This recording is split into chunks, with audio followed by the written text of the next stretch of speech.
العالمین والصلاة والسلام على سید الانبیاء والمرسلین اما بعد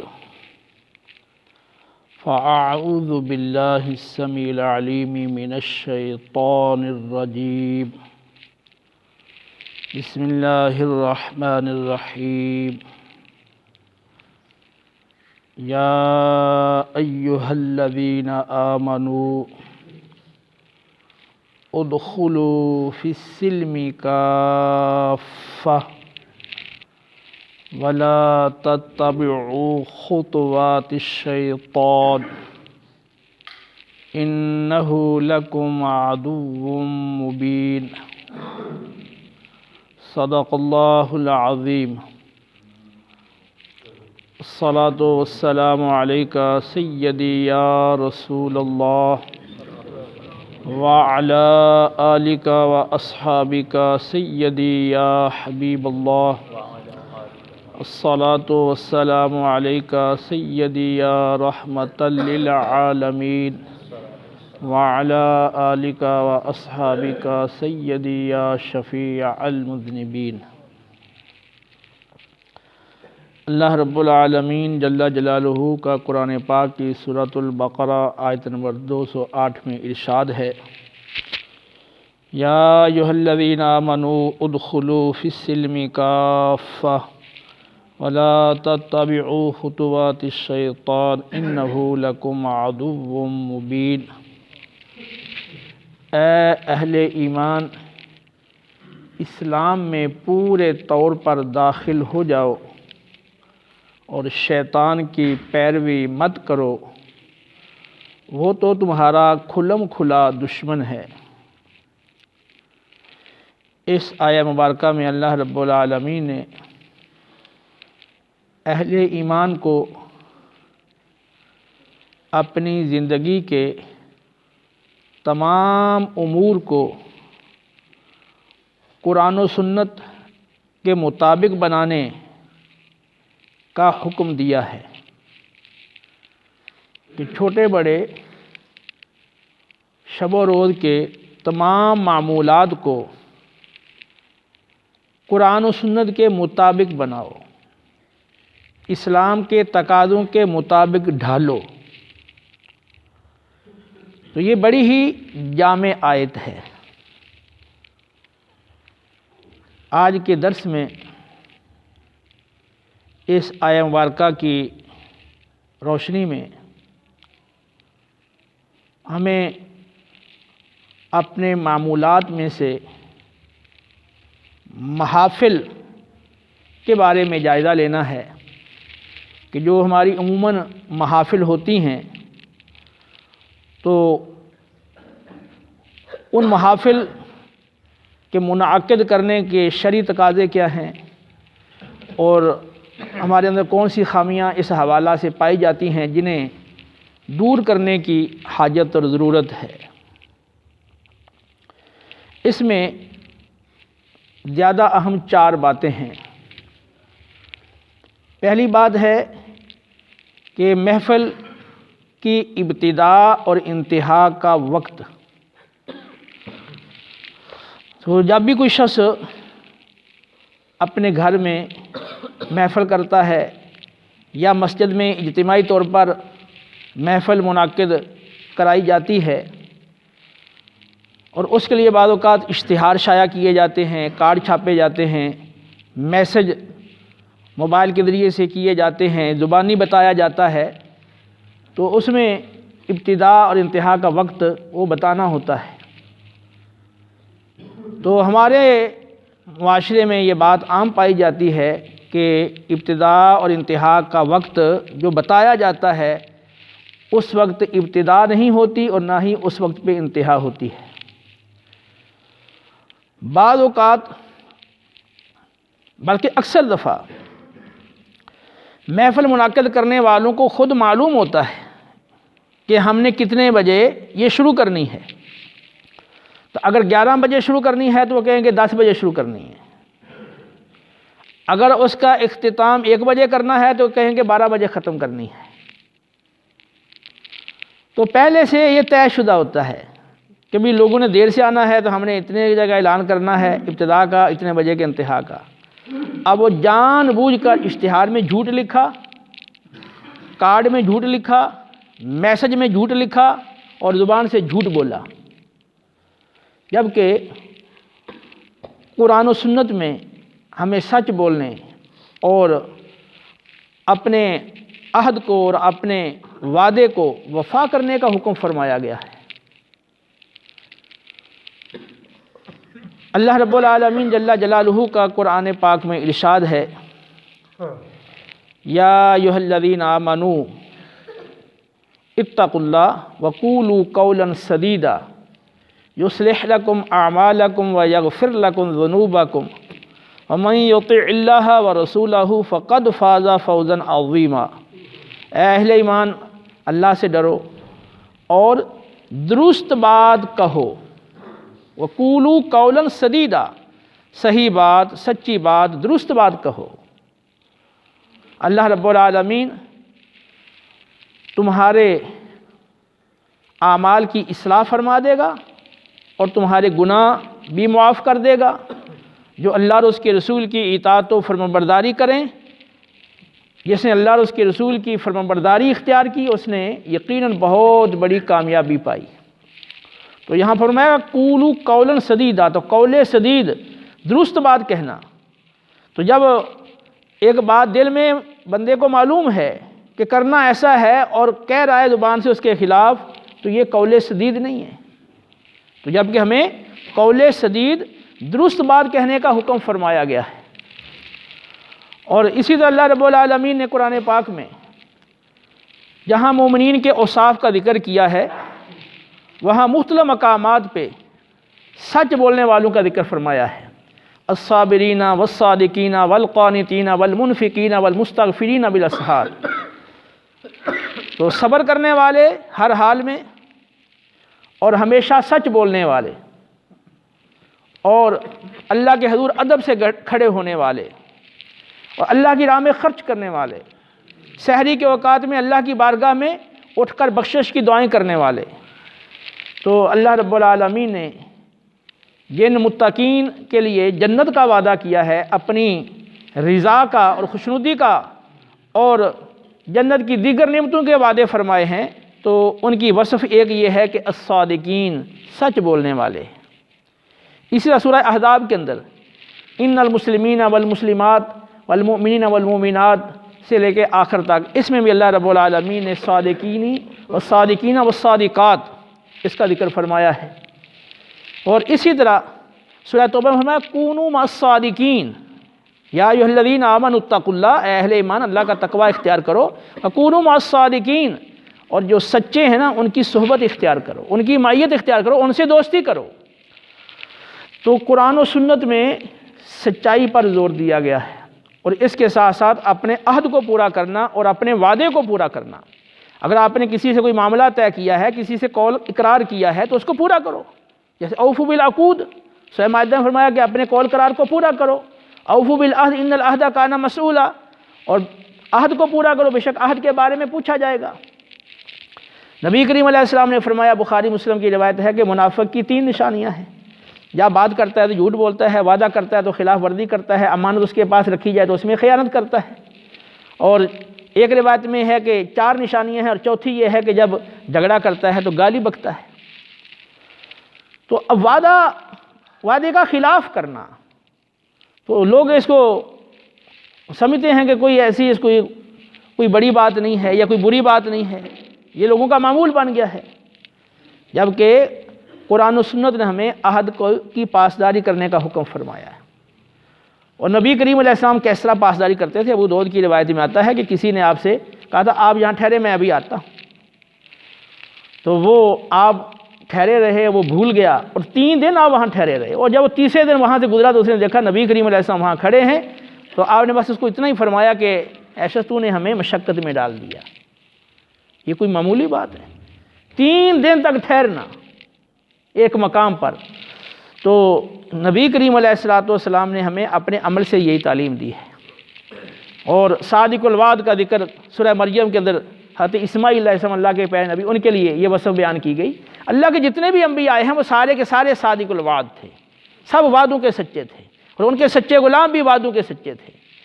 تو یہاں ہمارے دیگر جو معاملات ہیں ان میں بھی عہد کی پاسداری اور وعدوں کی پاسداری اور سچائی کو اختیار کرنا ضروری ہے۔ وہاں جو ہم محافل کے حوالے سے ہم لوگوں کو بتاتے ہیں کہ اس وقت ابتدا ہوگی، اس وقت انتہا ہوگی، تو اس کی پاسداری کرنا بھی ضروری ہے۔ تو ہمارے ہاں اس کی کوئی بالکل اس کی کوئی پابندی نہیں ہے، کوئی پاسداری نہیں ہے۔ بہت کم ایسی محافل یا پروگرامز ہیں جن کی ابتدا انتہا کا جو وقت بتایا جائے اس کی پاسداری کی جائے، اس کی پابندی کی جائے، اس کا خیال رکھا جائے۔ تو یہ سب سے پہلے اس کمزوری کو ہمیں دور کرنا ہے، کیونکہ جو آپ محفل کر رہے ہیں تو عمومی طور پر وہ مستحب ہوتی ہے اور بعض کا اس کا درجہ بڑھ بھی سکتا ہے۔ تو اس مستحب عمل کے لیے آپ بعض گناہوں کا ارتکاب کریں تو شریعت اس کی اجازت نہیں دیتی۔ تو یہ معاشرے کو ہم ہی نے بدلنا ہے۔ تو اگر آپ لوگ یہ طے کر لیں کہ آپ اپنے گاؤں کی حد تک تو آپ ایسا کر سکتے ہیں، تو آپ بڑے لوگ یہاں کے بیٹھ کے چند آپس میں مشورہ کریں اور یہ طے کر لیں کہ ہم جو وقت ابتدا انتہا کا دیں گے بس اس کی پاسداری کریں گے۔ تو انشاءاللہ جب آپ ایسا کریں گے تو پھر لوگوں کو جب پتہ چل جائے گا کہ وقت کی پاسداری کی جاتی ہے تو انشاءاللہ لوگ وقت پر آئیں گے، اور اس طرح یہ اچھے انداز سے ہمارے جو پروگرام ہیں وہ منعقد ہوں گے۔ ورنہ آپ جانتے ہیں کہ اس میں بعض دفعہ بعض لوگوں کو بہت مشکل کا سامنا کرنا پڑتا ہے، اور آپ کے ساتھ خود بھی یہ معاملہ پیش آیا ہوگا کہ آپ کو جو وقت بتایا گیا جب اتنے بجے یہ پروگرام شروع ہو جائے گا، اتنے بجے ختم ہو جائے گا، آپ اپنا کوئی اہم کام چھوڑ کے آپ گئے، آپ نے کہا کہ میں اتنے بجے یہ فارغ ہو کر آ جاؤں گا اور پھر اپنا یہ کام کر لوں گا، یا فلان جگہ جانا ہے تو پھر چلو جاؤں گا، آگے آپ نے کسی اور سے وعدہ کر لیا، کسی اور کو ٹائم دے دیا اس بنا پر کہ اتنے بجے وہاں سے فارغ ہو جاؤں گا، لیکن وہاں جب پہنچے تو پتہ چلا یہ تو پروگرام لیٹ ہے، اور آپ نے جو آگے وعدہ کیا تھا وہ اس کی بھی خلاف ورزی ہو گئی۔ کوئی اہم کام ہو سکتا ہے آپ نے وہ کرنا ہو تو اس میں آپ کے لیے پریشانی بن جائے۔ تو یہ آپ کے ساتھ ایسے معاملات پیش آئے ہوں گے۔ اس طرح ہر محفل میں جب ہم ایسا کرتے ہیں تو کئی لوگوں کے ساتھ ایسے معاملات پیش آتے ہیں کہ وہ مشکل میں بیچارے پھنس جاتے ہیں۔ تو اس میں اگر ہم ابتدا انتہا کا خیال کریں گے، ایک تو وہ شریعت کا تقاضا ہے، دوسرا یہ کہ ہمارے لیے اس میں آسانی ہے۔ تو اس کے لیے یہ کوشش کی جائے کہ محفل کا جو وقت ابتدا انتہا کا بتایا جائے اس کی پاسداری کی جائے۔ دوسرے نمبر پہ ہے محفل کی مجموعی ٹائمنگ، جو اس کا مجموعی وقت ہے وہ کتنا ہونا چاہیے، کیونکہ ابتدا انتہا تو بتائیں لیکن اس کا کل وقت کتنا ہونا چاہیے، اس کے بارے میں بھی تو شریعت ہماری رہنمائی کرتی ہے نا۔ تو اگر ہم اس کو دیکھیں قرآن و سنت کی روشنی میں، تو اللہ رب العالمین نے اپنے بندوں کو جن احکام کا مکلف بنایا ہے اور جو احکام کرنے کے لیے فرمائے ہیں، اس میں اللہ رب العالمین نے آسانی کا پہلو غالب رکھا ہے۔ بیمار ہے، مسافر ہے، روزہ نہیں رکھ سکتا، اللہ نے فرمایا یرید اللہ بکم الیسر ولا یرید بکم العسر، اللہ تمہارے ساتھ آسانی کا ارادہ کرتا ہے، تنگی کا ارادہ نہیں فرماتا، لہذا اللہ نے رخصت دے دی ہے حالت مرض میں، حالت سفر میں آپ روزہ چھوڑ دیں اور آپ اگلے وقت میں اور اگلے دنوں میں آپ روزہ وہ مکمل کر لیں، یعنی ماہ رمضان کے بعد اس روزے کی قضا کر لیں۔ اسی طرح اللہ رب العالمین نے سفر کے اندر نماز قصر کی رخصت دی ہے، تو نماز قصر پڑھ لیں، اور ہمارے لیے یہ ہے کہ قصر پڑھنا ضروری ہے کیونکہ عظیمت ہے۔ اسی طرح کئی احکام اللہ رب العالمین نے اپنے بندوں کے لیے آسانی پیدا فرمائی، اور ہمیں حکم بھی دیا گیا، بخاری کی روایت ہے یسروا ولا تعسروا، کہ لوگوں کے لیے آسانی پیدا کرو اور ان کو مشکل میں مت ڈالو۔ نبی کریم علیہ الصلاۃ والتسلیم نے ارشاد فرمایا کہ جب تک طبیعت میں نشاط ہو اس وقت تک قرآن پاک پڑھو، اور جب تھک جاؤ اکتا جاؤ تو اب قرآن پاک موقوف کر دو، یہ بخاری مسلم کی روایت ہے۔ تو اس کے لیے ظاہر سی بات ہے کہ آپ اتنی دیر عبادت کریں کہ جتنی دیر طبیعت میں نشاط ہے، تو اس کے لیے ایک مناسب وقت ہوگا تو آپ اتنی دیر وہ نشاط کے ساتھ رہ سکیں گے۔ بخاری شریف کی روایت ہے، نبی کریم علیہ الصلاۃ والتسلیم ایک بار تشریف لائے، دیکھا تو دو ستونوں کے درمیان ایک رسی لٹک رہی تھی۔ آپ نے فرمایا کہ یہ رسی کیسی ہے؟ حضرت انس رضی اللہ تعالی عنہ نے عرض کیا یا رسول اللہ صلی اللہ علیہ وسلم یہ زینب کی رسی ہے، وہ رات کو جب عبادت کرتی ہیں نا تھک جاتی ہیں، نیند آنے لگتی ہے تو وہ اس کے ساتھ لٹک جاتی ہیں تاکہ نیند زائل ہو جائے، دور ہو جائے۔ آپ نے فرمایا رسی کو کھول دو اور زینب کو کہو کہ جب تک طبیعت میں نشاط ہو عبادت کرے، جب تھک جائے تو آرام کرے۔ اسی طرح اس مضمون کی اور بھی روایات ہیں جس میں نبی کریم علیہ الصلاۃ والتسلیم نے ہمیں یہ تعلیم دی ہے کہ اتنی دیر عبادت کرو جتنی تمہارے اندر طاقت ہے اور جتنی تمہاری طبیعت ہے اس کو قبول کرتی ہے۔ جب تھک جاؤ تو اب یہ ہے کہ آرام کرو۔ نبی کریم علیہ الصلاۃ والتسلیم نے ساری رات مسلسل عبادت کرنا، جیسے بندہ تھک جائے اکتا جائے، اس کو آپ نے پسند نہیں کیا۔ بخاری مسلم کی روایت ہے، چند صحابہ نبی کریم علیہ الصلاۃ والتسلیم کے گھر مبارک پر تشریف حاضر ہوئے اور امہات المومنین سے آپ صلی اللہ علیہ وسلم کی عبادت کے بارے میں پوچھا تو انہوں نے بتایا کہ نبی کریم علیہ الصلاۃ والتسلیم رات کو آرام بھی فرماتے ہیں اور قیام بھی فرماتے ہیں، روزہ رکھتے بھی ہیں اور روزہ چھوڑتے بھی ہیں۔ انہوں نے اپنے طور پر یہ سمجھا کہ یہ تو تھوڑی عبادت ہے۔ کہنے لگے نبی کریم علیہ السلام کی تو شان بڑی بلند ہے، اللہ رب العالمین نے سورۃ الفتح کی ابتدائی آیات آپ کی شان میں نازل فرمائی ہیں، ہم تو گناہ گار ہیں، ہمیں تو زیادہ عبادت کرنی چاہیے۔ تو ایک نے کہا کہ میں ساری رات قیام کروں گا، سوؤں گا نہیں، آرام نہیں کروں گا۔ دوسرے نے کہا میں مسلسل روزہ رکھوں گا، ناگا نہیں کروں گا۔ تیسرے نے کہا میں شادی نہیں کروں گا تاکہ مجھے عبادت کے لیے زیادہ وقت ملے۔ تو نبی کریم علیہ السلام تشریف لائے، فرمایا میں نے تمہاری گفتگو سنی۔ فرمایا تم یہ کہہ رہے تھے؟ فرمایا میں روزہ رکھتا بھی ہوں، روزہ چھوڑتا بھی ہوں، رات کو آرام بھی کرتا ہوں اور قیام بھی کرتا ہوں، اور میں نے شادیاں بھی کی ہیں۔ تو میرا تو سنت طریقہ یہ ہے، فمر راغب عن سنتی فلیس منی۔ فرمایا جو اگر میرے طریقے سے اراد کرے گا، میرے طریقے سے ہٹے گا تو وہ مجھ سے نہیں ہے۔ تو اب بتائیں کہ ایک صحابی ہے وہ ساری رات عبادت کرنا چاہتا ہے، لیکن نبی کریم علیہ السلام فرمانے کہ یہ میرا طریقہ نہیں ہے، فمر راغب عن سنتی فلیس منی، میرے طریقے سے اگر اراد کرو گے تو پھر مجھ سے نہیں ہو۔ ایک مسلسل روزہ رکھنا چاہتا ہے، آپ نے منع کر دیا، فرمایا یہ میرا طریقہ نہیں ہے۔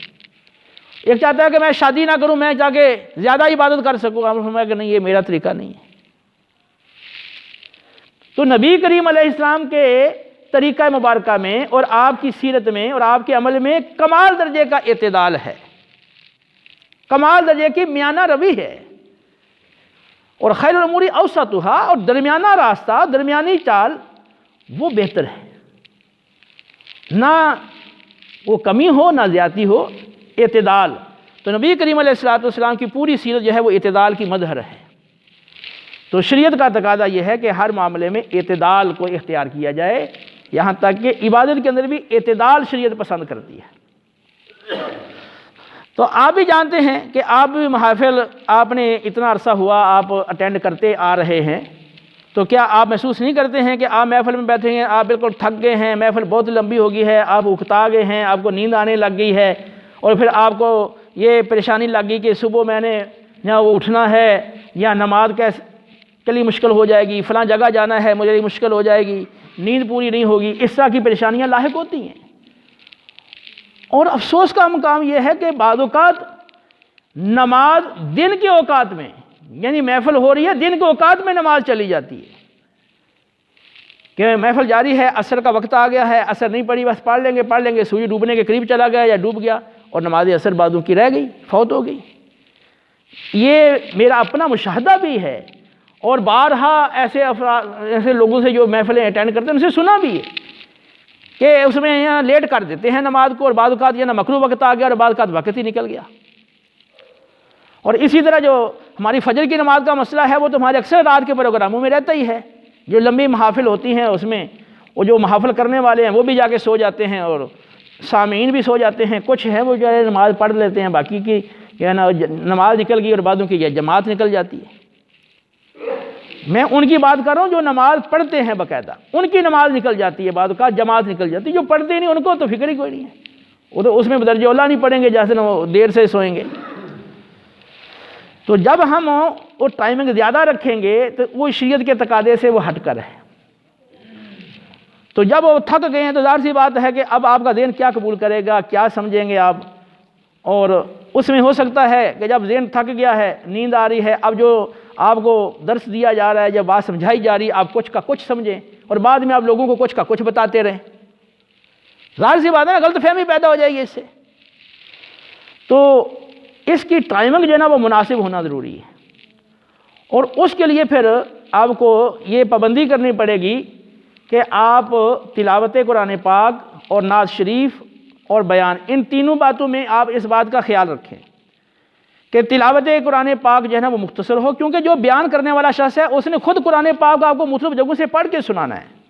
اور اس کا فائدہ آپ کو زیادہ اس لیے ہے کہ اس نے اس کے معنی مفاہیم بھی آپ کو بیان کرنے ہیں، اور یہ آپ کے لیے زیادہ فائدہ مند ہے. تو برکت کے لیے آپ تلاوت قرآن کر لیں، لیکن اگر تلاوت قرآن نہ بھی کریں آپ اور ناشر نہ بھی پڑھیں، کیونکہ وقت اگر مختصر ہے تو آپ سیدھا بیان بھی کریں اور سن لیں تو وہ بھی ٹھیک ہے، اس میں کوئی ایسی حرج کی بات تو نہیں ہے. اب یہاں ہمارے ہاں یہ ہوتا ہے کہ ایک قاری صاحب آگے، دوسرے قاری صاحب آگے، تیسرے قاری صاحب آگے، کہتے ہیں اس قاری صاحب کو اگر ٹائم نہیں دیا تو یہ ناراض ہو جائیں گے، ان کو نہیں دیا تو یہ ناراض ہو جائیں گے، ان کو نہیں دیا تو یہ ناراض ہو جائیں گے، اور سب کو ٹائم دینا ضروری سمجھتے ہیں. حالانکہ سب کو ٹائم دینا آپ ضرور کریں گے تو پھر اس کا نتیجہ کیا نکلے گا وہ آپ دیکھ ہی رہے ہیں. وہ شریعت کے تقاضے سے یہ بات ہٹ کر ہے. تو ایک تلاوت کرنی ہے، اب 2 قاری جمع ہو گئے، 3 قاری جمع ہو گئے، 4 جمع ہو گئے، سب کو ہی ٹائم دے رہے ہیں. تو آپ پہلے تو سوچیں نا کہ آپ کا مقصد کیا ہے، آپ نے جو محفل منعقد کی تھی آپ کا مقصود کیا تھا. کیا آپ کا مقصود صرف ایسا بھی آپ تلاوت سننا چاہتے تھے؟ صرف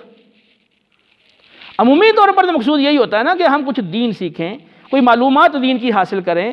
وہ قرآن و سنت کا ہم سے کیا تقاضا ہے اور ہمارے اندر کیا کمی کوتاہی ہے جو ہمیں دور کرنی چاہیے، اور ہمارے اندر کوئی فکر پیدا ہو، احساس پیدا ہو اور اپنی زندگی کو ہم بدلیں. اکثر مقصد تو یہی ہوتا ہے، عقائد کی بھی اصلاح ہو، اعمال کی بھی اصلاح ہو، دونوں کی اصلاح جو ہے وہ مقصود ہے.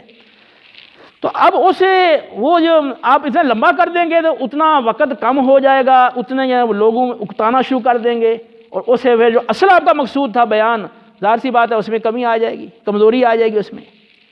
اور آپ جانتے ہیں کہ ہمارے ہاں یہ ہوتا ہے کہ بالکل یا نا وہ واعظ کو یا عالم کو بہت آخر میں ٹائم دیتے ہیں، جب لوگ بالکل تھک جائیں، کچھ لوگ اٹھ کر چلے جائیں، کچھ جانے کے لیے بالکل تیار بیٹھے ہوں، اور یا کچھ اونگ رہے ہوں، کسی کو نیند آ رہی ہو، تو اب وہ لوگ چاہیں کہ بس کریں. اب وہ اس لیے بیٹھے ہیں ابھی لنگر کھا کر جانا ہے، کیونکہ برکت ہے نا، برکت والا لنگر، تو وہ کھانا بھی ضروری ہے. تو وہ کچھ اس لیے بیچارے بیٹھے رہتے ہیں.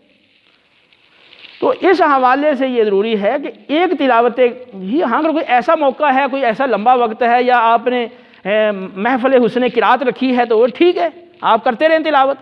لیکن جہاں آپ نے مقصود اصل یہ ہے وہ دین سیکھنا ہے، تو وہاں پھر مختصر تلاوت ہونی چاہیے، اور تلاوت وہ بندہ کرے جس کے تلفظات درست ہوں.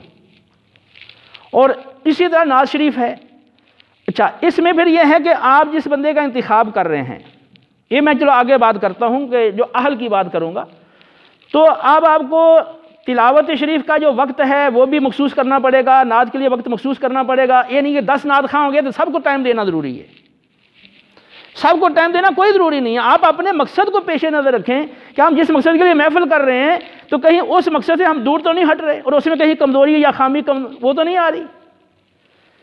تو اس لیے اس طرح نہ کریں، ایک تلاوت ہو، ایک نعت شریف ہو، اور جتنا ٹائمنگ ہے اس ٹائم کے لحاظ سے اس کو پہلے بتا دیا جائے بھی اتنی تلاوت کرے اور اتنی نعت شریف پڑھے، اس کے بعد جو ہے نا وہ بیان شروع ہو جائے. اور پھر اگر آپ دیکھتے ہیں کہ کسی وجہ سے پروگرام لیٹ شروع ہوا اور آپ جان رہے ہیں کہ اب لوگوں کو جو وقت دیا ہوا تھا اس پہ ہم پورا نہیں اتر سکے، تو آپ کوشش کریں نا، اب اس کو سمیٹنے کی کوشش کریں بھی آپ، تاکہ اس کو جلدی اختتام پذیر ہو جائے. اب اس کے باوجود بھی آپ جو ہے نا وہ تلاوت قرآن کو لمبا کر رہے ہیں اور پھر نعت خوانی کو آپ لمبا کر رہے ہیں. اچھا، اگر آپ سمجھ رہے ہیں کہ تاخیر ہو گئی ہے، اچھی خاصی تاخیر ہو گئی ہے، تو اگر آپ ختم شریف نہ پڑھیں تو کوئی حرج کی بات ہے اس میں؟ پھر جب لوگ سننے کے لیے تیار ہی نہیں اور اس کے آداب کا خیال ہی اب نہیں کریں گے، اور جب قرآن حدیث بھی کہہ رہی ہے کہ جب اکتا جاؤ تو اب قرآن پاک نہ پڑھو، موقوف کر دو، تو اب ضروری ہے کہ زبردستی آپ نے لوگوں کو قرآن سنانا ہے. اب کہ لوگوں کو تو جلدی ہے کہ وہ دیر ہوگی، ان کو تو کسی وجہ سے بھی وہ دیر ہوگی. اب آپ کو چاہیے کہ آپ دعا مانگ لیں، اس کا التزام کر لینا کہ نہیں بھی اب ختم بھی ضروری ہے. تو یہ شریعت کا تقاضا نہیں ہے. شریعت کہتا ہے کہ اب آپ دعا کر لیں، جب آپ کے پاس مناسب وقت تھا اور آپ کا پروگرام چلا آ رہا تھا اس وقت پھر آپ ختم شریف بھی پڑھ لیں، لیکن اب وقت تھوڑا ہے تو آپ ختم شریف چھوڑ دیں اور دعا مانگ لیں، آپ سارے دن سورہ اخلاص پڑھ لیں، سورہ فاتحہ پڑھ لیں اور دعا مانگ لیں، اصالہ ثواب مقصود ہے۔ یعنی جو آپ کام کریں وہ شریعت کے تقاضوں پر کریں گے تو اس کا فائدہ ہے۔ اب دیکھیں آپ زیادہ غذا کھا لیں لیکن وہ غذا جو ہے وہ آپ کے موافق نہ ہو تو اس کے مقابلے میں آپ تھوڑی غذا کھائیں، صاف ستھری کھائیں، جو آپ کو صحت مند بنائے، آپ کو فائدہ دے، طاقت دے، وہ بہتر ہے نا، یا کہ وہ زیادہ غذا کھانا ضروری ہے۔ تو ان باتوں کا اب یہ کہ ہمارے ہاں جو رواج پڑ گیا ہے نا، بس اس کا وہ کہتے ہیں نہیں جی ختم شریف چھوڑ دیا تو پتہ نہیں کیا ہو جائے گا، یعنی عجیب لوگوں کے ذہنوں میں کچھ ایسی باتیں بیٹھ گئی ہیں، لیکن اس معاشرے کو بدلنا وہ ضروری ہے، وہ ہم نہیں بدلنا ہے۔ تو یہ التزام نہیں ہونا چاہیے جب وقت کم ہے تو اچھا پھر یہ دیکھا گیا کہ دیر ہو گئی لیکن اب بھی جناب 2-4 قاری صاحب آ گئے ہیں نا تو پھر وقت کو وہ ٹائم کو تقسیم کر دیں گے، اچھا جی آپ جو ہے نا یہ پڑھ لیں، آپ یہ رکوع پڑھ لیں، آپ یہ تھوڑا سا ختم آپ پڑھ لیں، اور جب ان کو تھوڑا تھوڑا ملنا ہے تو انہوں نے پھر طرزے لگا کے پڑھنی ہے، لمبا کر کے پڑھنا ہے نا کہ تھوڑا ان کا وقت زیادہ لگ جائے، اسے اور زیادہ مشکل پیدا ہو جاتی ہے۔ یقین کریں بعض جگہ میں نے دیکھا کہ دیر ہو گئی ہے اور اچھی خاصی دیر ہو گئی اور ختم والے نے جناب سورہ ملک پڑھنا شروع کر دی، اور یہ پوری سورہ ملک پڑھی جناب اس نے طرز لگا کے، میں حیران ہو رہا ہوں۔ اب دیکھیں کہ یہ ختم ابھی نہیں شروع رہا، ابھی تو سورہ ملک پڑھی جا رہی ہے۔ تو یہ ضروری ہے، ان باتوں کی اصلاح ضروری ہے، اس میں ہمارا اپنا ہی فائدہ اور شریعت کا تقاضا ہے۔ تو یہ ٹائمنگ ہے نا وہ آپ اس کی محسوس کریں گے اتنی دیر کہ جتنی دیر بندہ اچھے طریقے سے سن سکے، اچھے طریقے سے طبیعت کے نشاط کے ساتھ اس میں وہ بندہ حاضر رہ سکے، باوضو ادب سے بیٹھ سکے، وہ ٹائمنگ اتنی ہونی چاہیے۔ اور اس ٹائمنگ کو پورا کرنے کے لیے کہ آپ اس ٹائمنگ کا خیال اور پاسداری کرنے کے لیے پھر ضروری ہے کہ آپ تلاوت قرآن پاک اور نعت شریف کا مناسب وقت رکھیں، اسی طرح بیان کا جو مناسب کوشش کریں کہ اس کو زیادہ وقت ملے جو آپ کی ٹائمنگ ہے اس کے اندر۔ تو پہلی بات کیا تھی؟ محفل کی ابتدا کا وقت اور انتہا کا وقت، اور دوسری بات تھی کہ جو مجموعی وقت ہے پروگرام کا اور محفل کا، اور تیسری بات ہے کہ آپ نے اس محفل میں بیان کے لیے یا نعت کے لیے یا تلاوت کے لیے جو آپ نے جو بھی اس کے اندر عمل کرنا ہے تو اس کے اہل کا انتظام کریں اور انتخاب کریں، کیونکہ اللہ فرماتا ہے ان اللہ یامرکم ان تؤدوا الامانات الی اہلھا، بے شک اللہ تمہیں حکم دیتا ہے کہ جو امانتوں والے ہیں نا امانت ان کو واپس لوٹا دو۔ تو امانت جس کی ہے، جو جس عہدے کا اہل ہے اس کو وہ عہدہ دیا جائے۔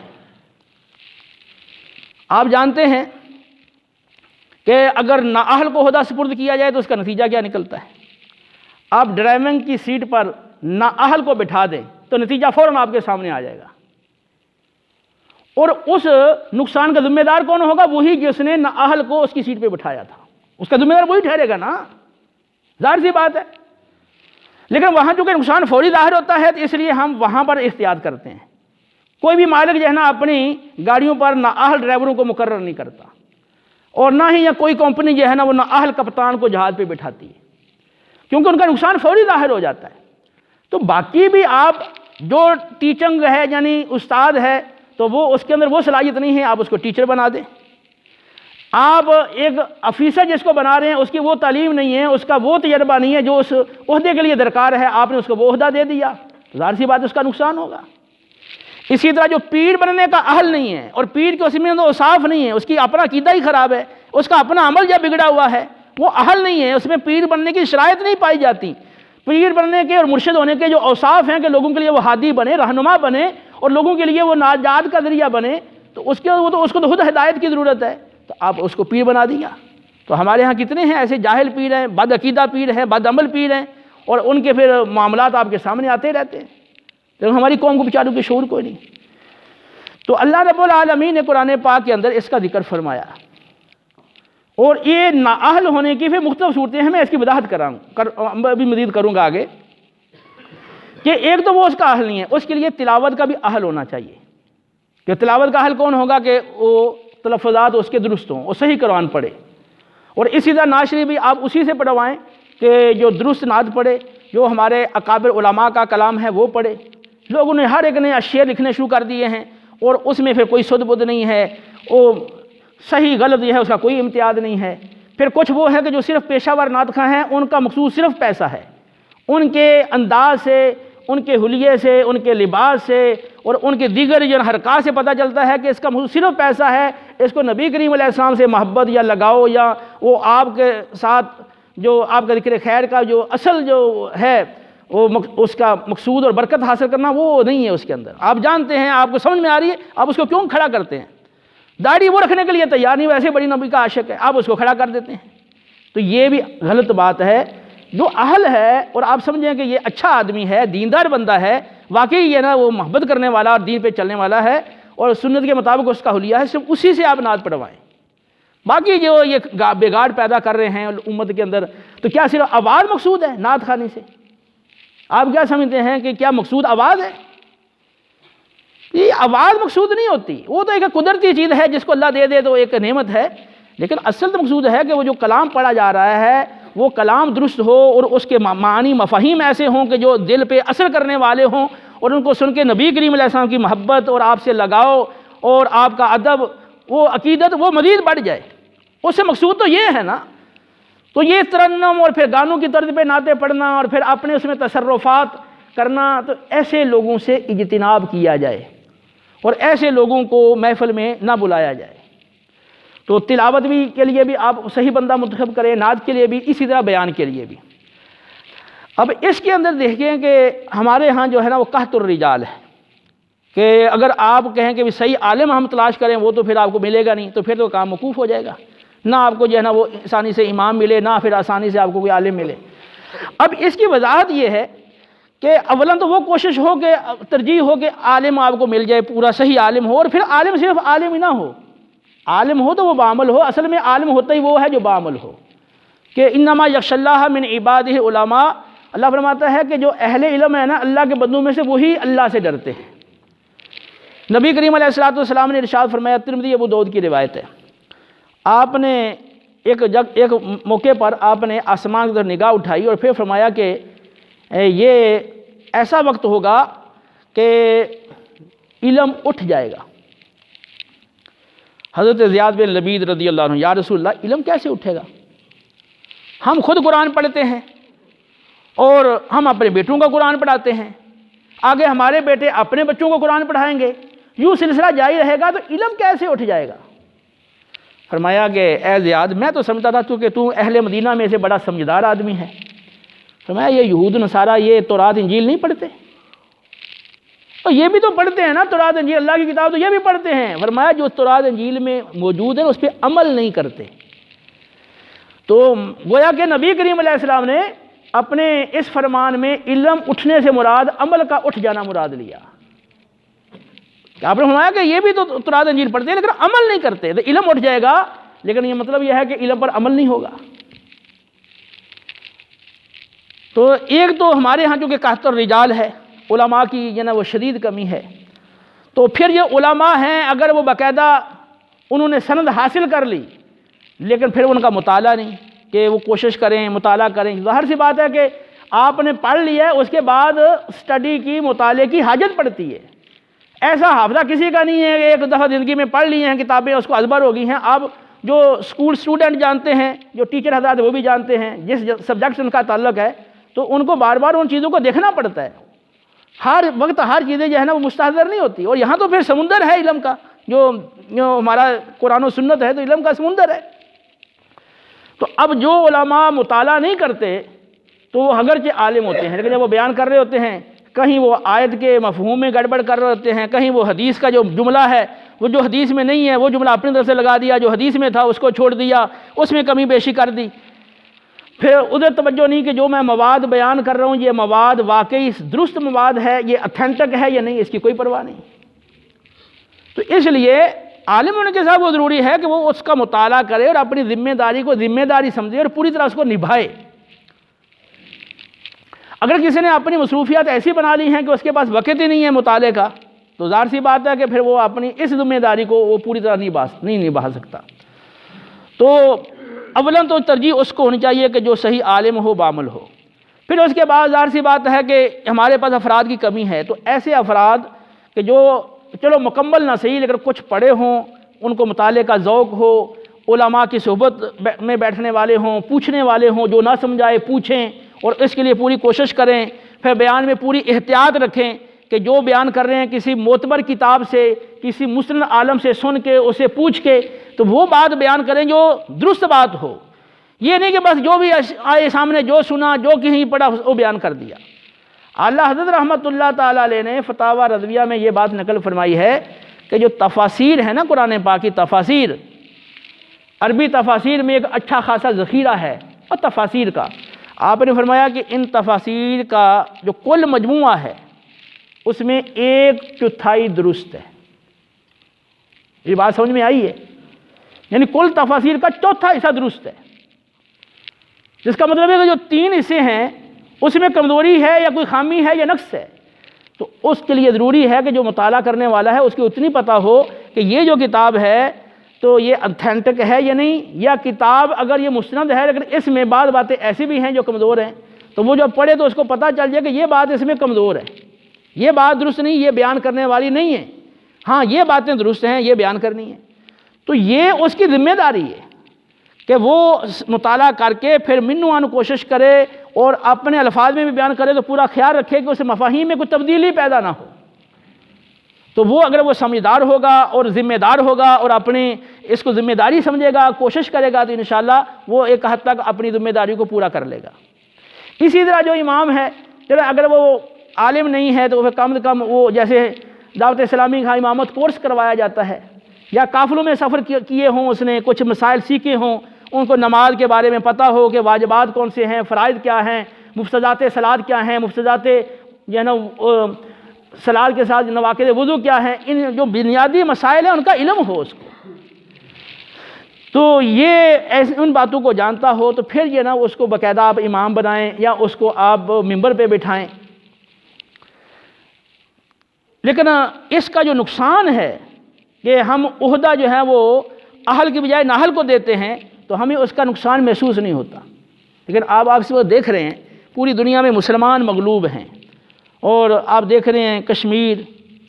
عراق، افغانستان، شام، برما، فلسطین اور اس موجودہ ہندوستان کے حالات. تو یہ جو حالات دن بدن بگڑ رہے ہیں، اور پاکستان کے اندر بھی آپ دیکھ رہے ہیں کہ حالات دن بدن جو ہے نا وہ تنگ ہو رہے ہیں مسلمانوں کے لیے. تو اس کی بنیادی وجہ کیا ہے؟ اس کی بنیادی وجہ یہی ہے کہ جو دین کے پیشوا لوگ ہیں ان میں اکثریت وہ ہے جو نااہل ہے، پیر نااہل ہیں، اور اسی طرح جو واعظین نااہل ہیں وہ عوام کی تربیت نہیں کر پا رہے یا نہیں کر رہے، یا ان کی سوچ ہی نہیں ہے کہ ہم نے عوام کو جو سدھارنا ہے. تو اسی عوام سے ہی تو آگے لوگ جائیں گے نا. اس وجہ جو کرسیوں پہ بیٹھے لوگ ہیں اقتدار والے، وہ اسی معاشرے سے گئے ہیں نا. آخر وہ کوئی جنگل میں تو نہیں رہتے نا. جس شہر میں رہتے ہیں اس شہر میں کیا علماء نہیں ہیں؟ اس شہر میں مساجد نہیں ہیں؟ تو آخر ان لوگوں نے ان کی تربیت کرنی تھی، لیکن وہ تربیت نہ ہوئی. تو پھر یہ ہے کہ وہ جو مال کی ہوس ہے وہ ہر ایک پر اوپر سوار ایسی ہے کہ ایک طرف مال ہے، دوسری طرف شریعت کے تقاضے ہیں. تو اس میں اکثریت وہ ہے جو مال کو ترجیح دیتی ہے کہ بس ہمیں مال مل جائے، لوگوں کو کچھ ملتا ہے تو ملے، نہیں ملتا نہ ملے. یعنی وہ پروگرام کرنا ہے نا، اس کا ان کا مقصود ہے کہ ہمیں مال ملنا چاہیے، اتنے پیسے مل جائیں، بس لوگوں کو کوئی پلے پڑتا ہے پڑے نہ پڑے. اور پھر وہ ان کے وہ جو لوگ ایسے لوگ ہیں جسے وہ مال چاہتے ہیں، تو پھر وہ کیا کرتے ہیں؟ وہ دیکھتے ہیں کہ عوام کی پسند کیا ہے. وہ یہ نہیں دیکھتے کہ شریعت کا کیا تقاضا ہے. وہ یہ نہیں دیکھتے کہ میں جو یہ کہہ رہا ہوں تو آخرت میں میری پکڑ ہو جائے گی، میں کیا جواب دوں گا. نہیں، اس کی کوئی فکر نہیں.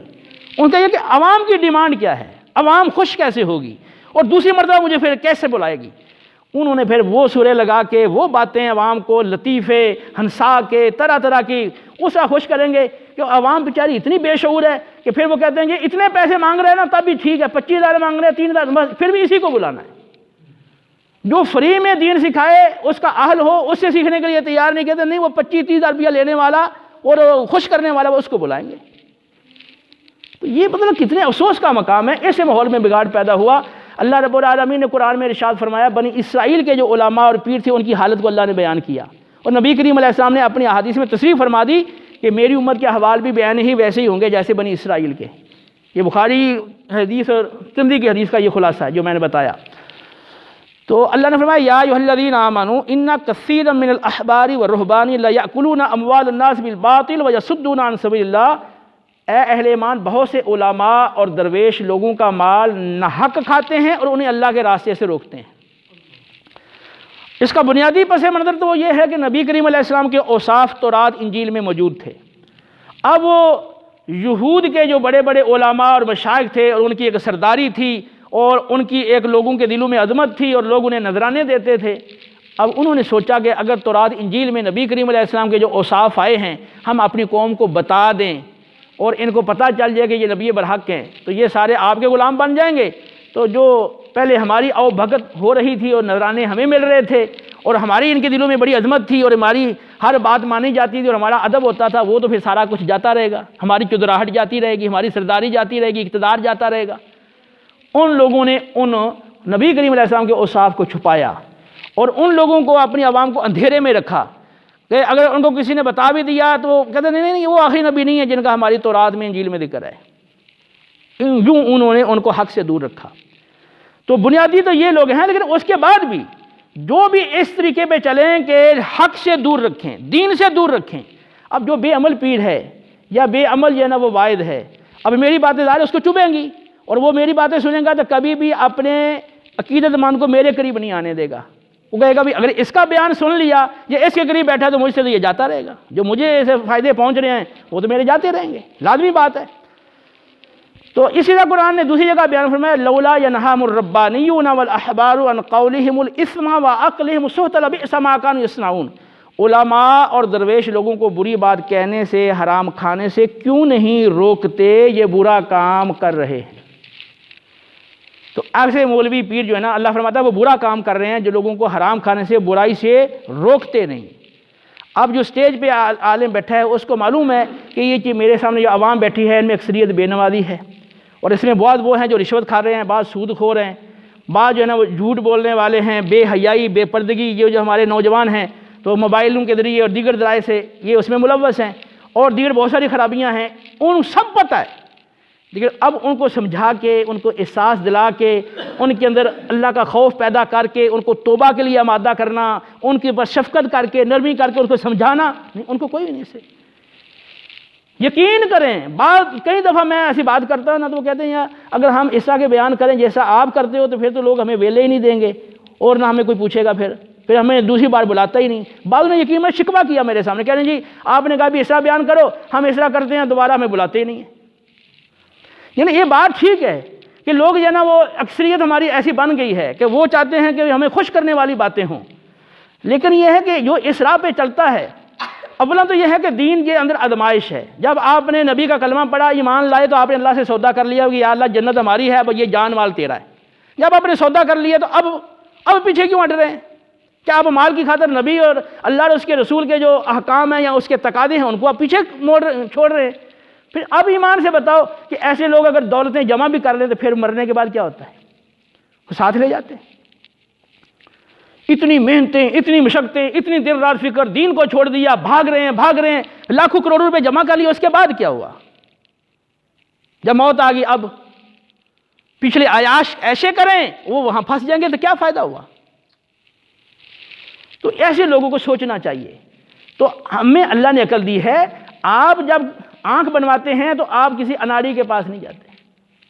آپ نے اپنے دنیا کے معاملات میں آپ کہتے ہیں کہ یہ میرا کام بہتر سے بہتر انداز میں اور اس کا جو ایکسپرٹ ہے نا اسے میں کرواؤں گا اگرچہ میرے پیسے زیادہ لگ جائیں تاکہ یہ اس کام میں کوئی خرابی نہ پیدا ہو جائے۔ تو دین سیکھنے کے لیے آپ کو کوئی ضرورت نہیں ہے کہ آپ کسی صحیح بندے کا انتخاب کر لیں۔ یقین کریں یہ بڑے بڑے بعض علماء واعظین جو ہیں اس کے مقابلے میں عام مبلغین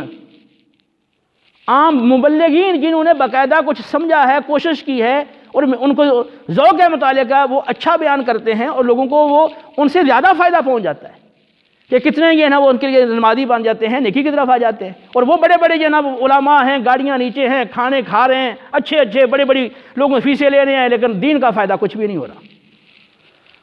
بعض جگہوں پہ جاتے ہیں اور نہ لوگوں میں عقیدے کی پختگی آئی، نہ لوگوں کے عمل کی جو نا کوئی بہتری آئی، اور اسی طرح معاشرہ بگڑتا چلا جا رہا ہے، بے حیائی عروج پر ہے۔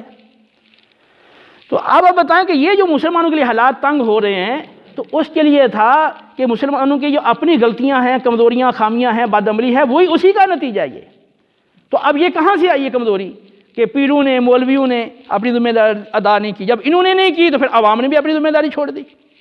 یہ عوام کو بھی تو انہوں نے سمجھانا تھا نا کہ اپنے بچوں کو نمازی بناؤ، اپنے گھر والوں کو نمازی بناؤ. یا ایھا الذین آمنوا قوا انفسکم واہلیکم نارا وقودھا الناس والحجارہ، اے اہل ایمان اپنے آپ کو اپنے گھر والوں کو جہنم سے بچاؤ. یہ باتیں تو انہوں نے بتانی تھی نا عوام کو. اب انہوں نے عوام کو یہ باتیں بتائی نہیں، عوام کو خوش کیے رکھا، عوام بھی خوش ہے. تو یہ سمجھ لیں کہ جیسا کوئی ڈاکٹر ہوتا ہے نا جو مریض کی کوشش کرتا ہے کہ مریض خوش ہو جائے، بے شک اس کا مرض ٹھیک ہوتا ہے یا نہ ہو اس کی غرض نہیں ہے، لیکن یہ خوش ہو اور یہ مجھ سے ہی دوائی لے اور مجھے پیسے دیتا رہے، تو پھر بے شک وہ جناب ہلاک ہوتا ہے تو ہلاک ہو جائے. تو یہی پھر ہوتا ہے کہ کچھ اطباء حضرات جو ہیں وہ بھی ایسا ہی کرتے ہیں کہ ان کو بیماری سمجھ میں نہیں آ رہی اور وہ پھر بھی وہ چاہتے ہیں کہ یہ کسی اور ڈاکٹر کے پاس جائے اور اچھے طبیب کے پاس نہ جائے، بس یہ میرا ہی گاہک اور کسٹمر بنا رہے. اس کے لیے پھر طرح طرح کی باتیں ہی وہ چیزیں سنائیں گے اس کو خوش کرنے کے لیے اور اس کو مطمئن کرنے کے لیے اور اس کو آمادہ کرنے کے لیے، اور یہ ہے نا وہ اس کو کوشش کریں گے ایسی باتیں سنا کے. یہی حال ان لوگوں کا ہے کہ مسجد ہے تو ہنسا رہے ہیں، زور زور سے لوگ ہنس رہے ہیں ان کی باتیں سن کے. تو افسوس کا مقام ہے نبی کریم علیہ الصلوۃ والتسلیم کے جو وارث ہیں وہ علماء ہیں، لیکن وہ ہر عالم نہیں. کیونکہ جب آپ نبی کے جو وارث بنے گا تو وہ نبی کا وارث اس طرح بنے گا کہ علم کے اندر بھی ہوگا، عمل کے اندر بھی ہوگا اور دین کی آزمائشیں برداشت کرنے میں بھی وہ نبی کا وارث ہوگا. کہ دین کی راہ میں جو آزمائشیں آئیں گی وہ کون جھیلے گا؟ کہ یہ علم میں وارث بن گیا اور باقی جو ہے جو دین کے لیے قربانیاں دینی ہیں وہ کون دے گا؟ کیا صحابہ وارث بنے تو صحابہ نے قربانیاں نہیں دی دین کے لیے؟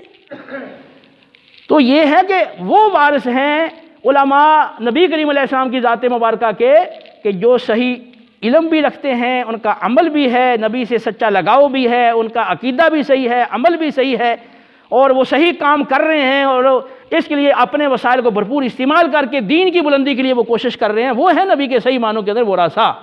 تو ان کا حق ہے کہ آپ ان علماء کو یا ایسے مبلغین کہ جو اگرچہ وہ بہت بڑے عالم نہیں لیکن دین سے لگاؤ، دین سے محبت اور دین سیکھنے کی کوشش، علماء کی صحبت اور بڑے احتیاط رکھنا بیان کے اندر کہ صحیح بات بیان ہو، غلط نہ ہو، اور جہاں غلطی ہو پتہ چل جائے تو رجوع کر لیں، اپنی اصلاح کر لیں، نہیں اڑ جائے نہ مانے، ایسا نہ ہو. تو یہ لوگ ہیں نا ان کو جو ہے نا وہ ترجیح دیا کریں،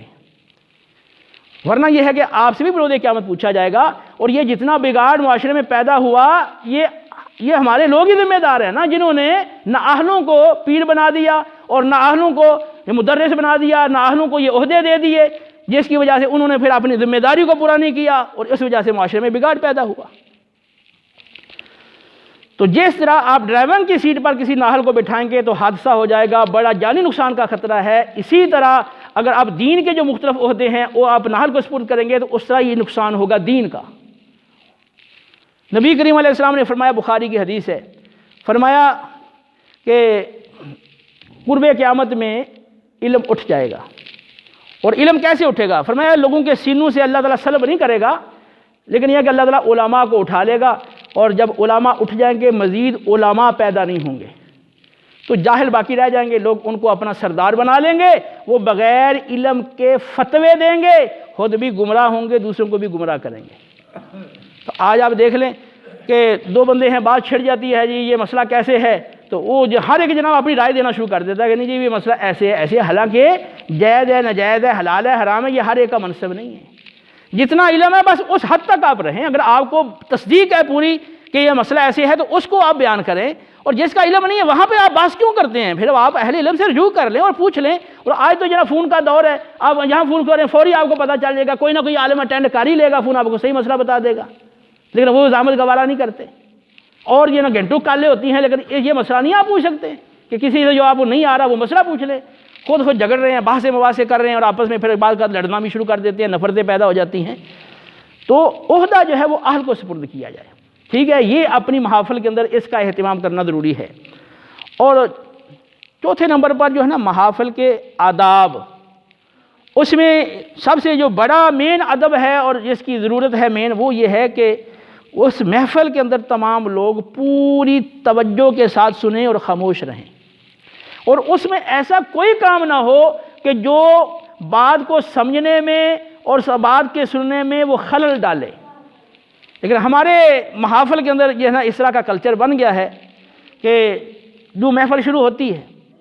تو کچھ لوگ ہیں وہ کیمرہ لے کر کبھی ادھر تصویر کھینچ رہے ہیں، کبھی ادھر کھڑے ہو کے تصویر کھینچ رہے ہیں، کبھی آگے ہو کے تصویر کھینچ رہے ہیں، کبھی پیچھے ہو کے تصویر کھینچ رہے ہیں. تو جو تصویریں کھینچ رہے ہیں وہ خود کیا ان کو سمجھ آئے گی؟ ظاہر سی بات ہے وہ نہیں سنیں گے نا، ان کی توجہ تو کیمرے کی طرف ہے نا، کہ بٹن کی طرف ہے، کہ وہ توجہ ساری ان کی ادھر ہے، تو وہ خود بھی اس جرم دار ہیں کہ وہ ان پہ سننا فرض تھا، جو وہاں حاضر ہیں سننے کے لیے، تو وہ خود بھی نہیں سن رہے اور دوسروں کے لیے بھی وہ سننے کے اندر خلل ڈال رہے ہیں۔ جبکہ قرآن و سنت کا تقاضا یہ ہے کہ آپ پوری توجہ کے ساتھ سنیں۔ قرآن پاک میں اللہ رب العالمین کا ارشاد ہے وَإِذَا قُرِئَ الْقُرْآنُ فَاسْتَمِعُوا لَهُ وَأَنصِتُوا لَعَلَّكُمْ تُرْحَمُونَ، جب قرآن پاک پڑھا جائے بغور سنا کرو، خاموش رہا کرو تاکہ تمہارے اوپر رحمت نازل کی جائے۔ سورۃ القیامہ میں ہے کہ جبریل علیہ السلام جب وحی لے کر حاضر ہوتے اور آپ کی بارگاہ میں آ کر وہ قرآن پاک کو پڑھا کرتے، تو آپ صلی اللہ علیہ وسلم جبریل کے پڑھنے کے ساتھ ساتھ ہی اپنے ہونٹوں کو حرکت دیتے تھے اور وہ تلفظ بنانے کی کوشش کرتے تھے جس تلفظ سے جبریل نے پڑھا ہے، تاکہ ایسا نہ ہو کہ جبریل چلا جائے اور بعد میں آپ اس تلفظ کے ساتھ قرآن کو نہ پڑھ سکیں یا آپ کو وہ یاد نہ رہے، کوئی بھول جائے،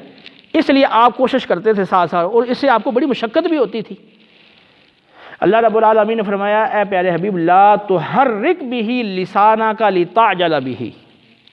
کہ آپ قرآن کو جلدی جلدی محفوظ کرنے اور یاد کرنے کے لیے اپنی زبان کو حرکت نہ دیں۔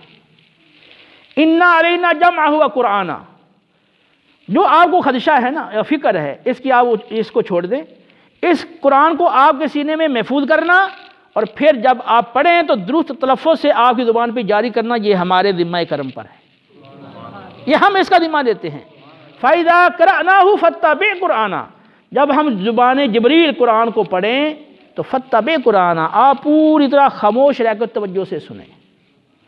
ثُمَّ إِنَّ عَلَيْنَا بَيَانَ، پھر اس کے سارے معنی، مفاہیم اور اسرار و رموز یہ آپ کو سکھا دینا، یہ بھی ہمارے ذمہ کرم پر ہے۔ اب اللہ رب العالمین نے فرمایا جبریل علیہ السلام کو کہ نبی کریم علیہ السلام کو کہ جب جبریل پڑھ رہے ہیں نا قرآن، آپ زبان کو حرکت نہ دیں، بس پوری توجہ سے آپ سنیں۔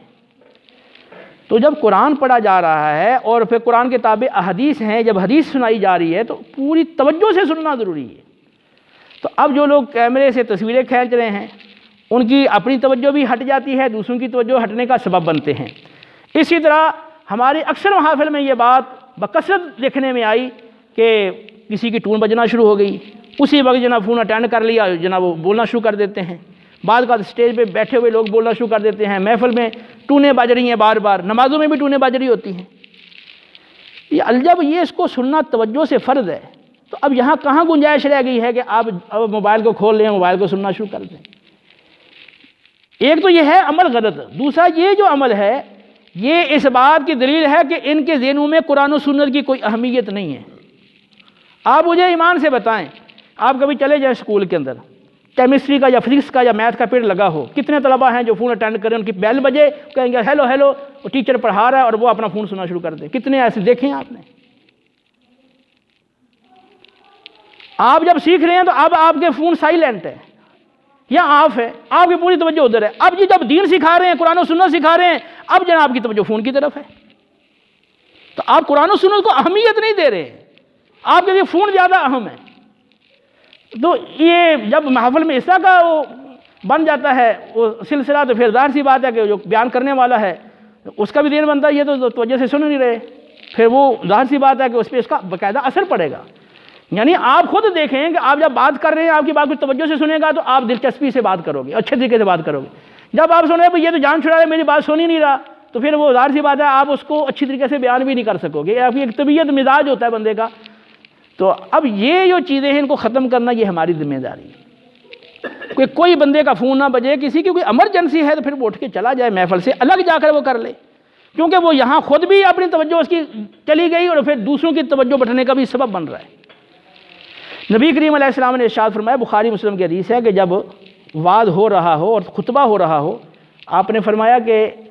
جو شخص دوسرے کو کہے نا چپ ہو جا، فرمایا اس نے بےہودہ بات کی، لغو اس نے کلام کیا۔ اور مسلم احمد کی روایت میں ہے کہ جو دوسرے کو کہے دوران خطبہ، دوران وعظ و نصیحت خاموش ہو جا، تو وہ اس گدھے کی طرح ہے جس کے اوپر کتابیں لدی ہوئی ہوں۔ تو جب یہاں پر اس طرح کی وعیدیں موجود ہیں اور جو خطبے کے آداب ہیں وہی وعظ و نصیحت والے بیان کے آداب ہیں، تو پھر وہاں کہاں گنجائش رہ جاتی ہے کہ آپ جناب وہ فون سننا شروع کر دیں؟ اچھا، اسی طرح اس میں ایک اہم مسئلہ ہے وہ پیسے دینے کا۔ پیسہ دینا منع نہیں ہے، لیکن پیسے کی ڈیمانڈ کرنا، پیسے کا بار بار مطالبہ کرنا، یہ چیزیں غلط ہیں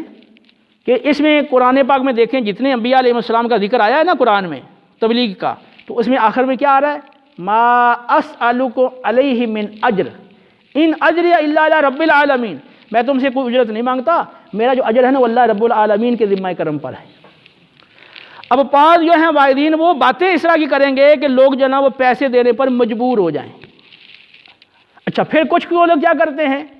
کہ وہ پیسے دوسرے کو پکڑائیں گے تاکہ وہ اپنے پاس سے بھی 10 روپے 20 روپے ملائے، وہ شرما شرمی پھر ملانے پڑتے ہیں۔ یہ جو شرما شرمی اس طرح کہ مجبور کیا گیا اس کو، تو یہ تو درست نہیں ہے اسے پیسے لینا اس طرح۔ اسی طرح بعض لوگ جو ہے نا وہ کہتے ہیں بھی تم مٹھائی کھلاؤ، اور وہ شرمسار کر دیا کسی کو بھی، یہ تمہارا فلاں مسئلہ ہوا ہے لہذا ہمیں مٹھائی کھلاؤ، اور وہ بیچارہ کھلانا نہیں چاہتا، اور اس طرح کے وہ 4 بندے مل گئے ہیں اور اس طرح کی گفتگو چڑھ گیا، اب بیچارہ وہ شرم کے مارے وہ کھلا دیتا ہے مجبور ہو کر، تو یہ درست نہیں ہے، اس طرح کی مٹھائی کھانا وہ درست نہیں ہے۔ تو اب یہاں بھی اس طرح کا انداز اختیار کرنا درست نہیں ہے۔ پھر جب آپ پیسے دیں گے توجہ بٹے گی یا نہیں بٹے گی؟ وہ آنکھیں بند کر کے جیب سے نکال کے جو بھی آیا ہاتھ میں رکھ دے گا یا دیکھے گا؟ ظاہر سی بات ہے دیکھے گا نا، دیکھے گا تو توجہ اس کی کدھر جائے گی؟ پھر وہ اٹھ کے آئے گا تو گردن پھیلانگے گا، یا دوسرے کو پکڑائے گا تو وہ اٹھ کے جائے گا، تو یوں اس کی اپنی توجہ بھی بڑھتی ہے، دوسروں کی توجہ بھی بڑھتی ہے۔ تو خدمت کرنے کا کوئی اور انداز اختیار کیا جائے، بعد میں خدمت کر دی جائے، کوئی اور اس کا طریقہ سوچ لیں کہ کس طریقے سے ہم خدمت کریں۔ میں یہ نہیں کہہ رہا کہ آپ خدمت نہ کریں، اور میرا بیان سننے والے کوئی امام صاحب کہیں، قاری صاحب کہیں، یا اور میرا جہاں تک میری آواز جائے بعد میں کوئی سنے کہیں جی یہ تو یہ نہ کہہ رہا کہ ہماری خدمت ہی نہ کی جائے۔ خدمت کریں، خدمت زیادہ کریں، اس کی آپ نے اکثر جگہوں پر جو ہوتی ہے وہ خدمت کم ہوتی ہے، یعنی بہت ساری جگہوں پہ مجھے پتہ ہے کہ تنخواہیں تھوڑی تھوڑی ہیں، بیچارے حفاظ کرام، اس قراء کرام جو مدارس میں پڑھاتے ہیں، چھوٹی چھوٹی تنخواہیں ہوتی ہیں۔ تو خدمت کریں، لیکن اس کے لیے یہ جو وعد کے دوران اٹھ کے آنا یا دینا، اس سے توجہ لازمی بڑھتی ہے، اور جس بات سے توجہ بڑھتی ہے قرآن و سنت کی روح سے وہ عمل ناجائز ہے، وہ منع ہے۔ لیکن عمل یہ ہے کہ ایک غلط بات یا رائج ہو جاتی ہے نا معاشرے میں، ذہن منوس ہو جاتے ہیں، تو پھر وہ بندے کو قباحت محسوس نہیں ہوتی۔ جو غلط بات رائج ہو جائے نا، سارے لوگ کرنے لگ جائیں، تو پھر وہ اس کی قباحت محسوس نہیں ہوتی۔ ہاں اگر کوئی یعنی بندہ شاذ و نادر کوئی بندہ اگر کرتا ہے تو پھر وہ قباحت پتی، ہاں یہ غلط عمل ہے، لیکن جب اکثریت کرنے لگ جائے پھر وہ محسوس ہی نہیں ہوتا بھی یہ کوئی برا عمل ہے۔ تو اب ہمارے ہاں کوئی یا کسی سوچا آپ نے بھی یہ عمل غلط ہے کہ اسے توجہ بٹ رہی ہے، تو توجہ کوئی بھی عمل ہو جسے توجہ بٹے وہ منع ہے۔ ترمذی کی حدیث ہے، نبی کریم علیہ السلام فرمایا جس کو اونگ آئے نا دوران خطبہ وہ اپنی جگہ بدلے۔ اونگ آ رہی ہے کیا کرے؟ جگہ بدلے۔ کیا مقصد ہے جگہ بدلنے کا؟ مقصد تو یہی ہے نا نیند زائل ہو جائے اس کی، تاکہ وہ بات کو پوری توجہ سے سن سکے۔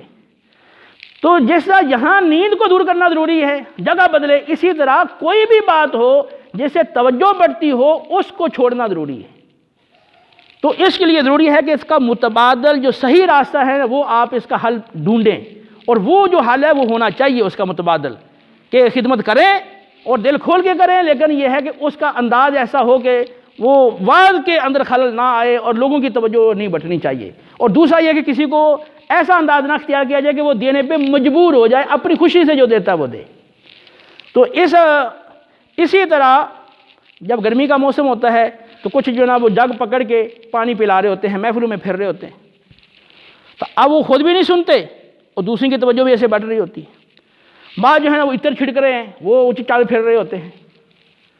پھر حالانکہ ایسی کوئی خاص ضرورت نہیں آ جاتی بھی ایسی کوئی بدبو آ گئی ہے تو اب اس کو زائل کرنے کے لیے نا وہ لازمی ضرورت ہے کہ اب عطر پھینکا جائے۔ پھر ضرورت ہے اس بات کی کہ سارے بیٹھ کے سنیں۔ اسی طرح جو پروگرام ہے تو جو گھر والے لوگ ہیں ان کو تو اپنی پڑی ہوتی ہے، ابھی یہ کام کرنا ہے وہ کرنا ہے، ابھی وہ ختم کا ٹائم قریب ہو رہا ہے تو ابھی کھانا نہیں تیار ہوا، وہ بھاگ دوڑ میں لگے، ان کو ضرورت نہیں ہے بیان سننے کی۔ تو وہ ایسا طریقہ بنائیں نا کہ آپ اپنے انتظامات اس طریقے سے کریں اور اس کو مناسب طریقے پہ کر لیں، اور وہ تھوڑے کر لیں اور اچھے وہ کر لیں کہ وہ کر کے آپ محفل میں بیٹھ جائیں، محفل کا مناسب وقت ہو، وہ بیان بیٹھ کے سنیں۔ اور جو پکانے والا آیا ہے، آپ نے جو کسی کو بلایا ہے دیگ پکانے، اس کو بھی بٹھائیں بھی، اب وہ بھی سن لے، کسی بہانے سے وہ سنے گا، اس کی اصلاح ہو جائے گی، تو اس میں آپ کو بھی بڑا اجر و ثواب ملے گا۔ مہمان آئے ہیں ان کو بٹھائیں، اب کول خانی ہے، مہمان گھروں میں بیٹھے ہوتے ہیں جہاں کول خانی شروع ہے، اور وہ آپ بالکل وہ بھی ختم کے ٹائم پہ آ رہے ہیں، تو یہ تو آپ کی ذمہ داری ہے نا کہ آپ کے مہمان آئے ہیں تو ان کو کہو یار تم اگر آئے ہو تو اب چلو مسجد میں چلو، جہاں پر آپ کی محفل ہے وہاں وہ آئیں وہ وقت پہ، تو وہ بیٹھے رہتے ہیں تو آخر میں بالکل آتے ہیں۔ تو یہ جب ہم اس کی ابتدا انتہا کا وقت ہے وہ سیٹ کر لیں گے، مجموعی ٹائمنگ ہم مناسب رکھیں گے اور ان باتوں کا خیال کریں گے، تو انشاءاللہ پھر خود بخود لوگ وقت پر بھی آنا شروع ہو جائیں گے۔ ہماری جو محافل ہیں اس طرح کی جو خامیاں پائی جاتی ہیں اس کی وجہ سے پھر یہ ہے کہ جو اسکول کا پڑھا لکھا طبقہ ہے، آپ کہہ سکتے ہیں وہ کلا ہیں، جج ہیں، ڈاکٹر ہیں اور جناب پروفیسر ہیں، اس کیٹیگری کے لوگ ہمارے پروگراموں میں وہ نہ آنے کے برابر ہیں، نہیں آتے ہیں۔ اور وجہ یہی ہوتی ہے، اگر اس میں کوئی اچھا ہم سیٹ اپ بنا لیں اور اچھی گفتگو ہو، مدلل گفتگو ہو اور اچھی باتیں ہوں اور دلیل کے ساتھ ہوں، اچھا انداز ہو سمجھانے کا، تفہیم کا، تو پھر یہ لوگ بھی انشاءاللہ امید ہے کہ جب ان کو پتہ چلے گا بھی اس پروگرام میں یا اس مقام پر اس طرح کی گفتگو ہوتی ہے تو وہ بھی انشاءاللہ وہ جو ہے نا وہ اٹینڈ کریں گے ہماری محفل کو۔ تو یہ اور بھی ایسی باتیں اگر توجہ کریں گے تو نکل آئیں گی کہ جن کی اصلاح کی حاجت ہے۔ تو اس میں یہ نا آداب جو مجلس کے ہیں اس میں جو مین ہے وہ یہ ہے کہ سارے کے سارے لوگ پوری توجہ سے سنیں اور ان کی توجہ جو نا بٹنی نہیں چاہیے، اور اتنا وقت ہو کہ جتنی دیر میں وہ توجہ سے سن سکے، اتنا لمبا وقت نہ کریں کہ اب وہ توجہ ان کی بٹ جائے، اب وہ بالکل جو نا وہ اکتا جائے، ٹھیک ہے۔ تو یہ میں نے جو باتیں بیان کی ہیں، تو سب سے پہلی بات تھی کہ محفل کی ابتدا کا وقت اور انتہا کا وقت وہ آپ پہلے سے سوچ لیں اور لوگوں کو کنفرم کروا دیں کہ ہم جو وقت دے رہے ہیں ہم اس کی پاسداری کریں گے، آپ آئیں یا نہ یہ آپ کی مرضی ہے۔ اور 2-3 پروگرام جب ایسے ہو جائیں گے کہ لوگ جب لیٹ آئیں گے تو وہ اس کو مس کر بیٹھیں گے، تو پھر ان کو اگلی دفعہ پہ خود ہی وہ وقت پہ آئیں گے۔ تو دوسرا مجموعی وقت وہ مناسب ہو تاکہ نماز کا مسئلہ نہ بنے، لوگوں کے لیے پریشانی کا سبب نہ بنے اور لوگ حرج میں نہ پڑیں۔ اور جو تیسری بات تھی کہ آپ جو ہے نا وہ تلاوت شریف کے لیے، نعت شریف کے لیے اور پھر درس و بیان کے لیے آپ اہل کا انتخاب کریں، جس کی میں نے وضاحت کر دی ہے کہ وہ یا تو وہ صحیح عالم ہو، بعمل ہو، اور یا پھر یہ ہے کہ وہ ایک مبلغ ہو اور وہ اپنے بیان میں احتیاط کرتا ہو کہ اچھا مطالعہ کر کے آئے اور وہ اچھا اس کا یعنی یادداشت ہو اور اس کو سمجھ کے جو بات سمجھ میں نہ آئے وہ اہل علم سے پوچھ کے اور وہ اچھی بات درست بات جو ہے نا وہ بیان کرے۔ تو وہ اہل کا انتظام۔ اور چوتھی بات جو میں نے بتائی کہ جو محفل کے آداب ہیں تو ان کے اندر خاص یہ ہے کہ پوری توجہ سے سنا جائے، جتنی باتیں توجہ ہٹانے والی ہیں ان کو ختم کیا جائے۔ اس میں ہاں وہ کیمرے سے تصویریں کھینچی جا رہی ہیں، مووی بننی ہے تو وہ ایک طرف کیمرہ رکھ دے، مووی بنتی رہے گی۔ تو اب یہ ہے کہ اسے کیمرے سے تصویریں کھینچنا، آگے پیچھے دائیں بائیں ہو کے کھینچنا، پھر یہ نا لوگوں کا جو ہے نا وہ اس کے دوران باتیں کرنا، ٹونے بجنا، فون شروع کر دینا اور پھر میسج لکھنا شروع کر دینا، میسجوں کے جواب دینا، اور اس کے ساتھ ساتھ جو ہے نا وہ اٹھ کے پھر نعرے لگا رہے ہیں، اس سے بھی بات کا توجہ بٹھتی ہے۔ دیکھیں اس حوالے سے وہی کچھ باتیں رہ گئی کہ جو محفل میں ہمارے بعض واعظین بڑا مطالبہ کرتے ہیں، زور سے کہو سبحان اللہ۔ یہ اللہ کے بندو،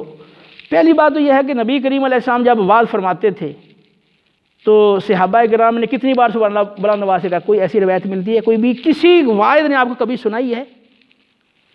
آخر کوئی روایت ہوتی ہے جن کو اتنا ذوق شوق ہے سبحان اللہ کہلوانے کا، یہ وہ روایت لے کر نہ آتے آپ کے سامنے بتاتے نا بھی صحابہ جو ہے نا وہ زور سے کہتے تھے سبحان اللہ؟ یا آپ نے کوئی سنی ہے ایسی روایت؟ صحابہ کو بھی پتا تھا کہ کھجور کا درخت لگتا ہے، لیکن یہ موقع نہیں ہے،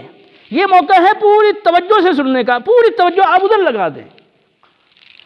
دیکھیں اللہ حضرت رحمۃ اللہ علیہ نے فتاوی رضویہ میں اس بات کو نقل کیا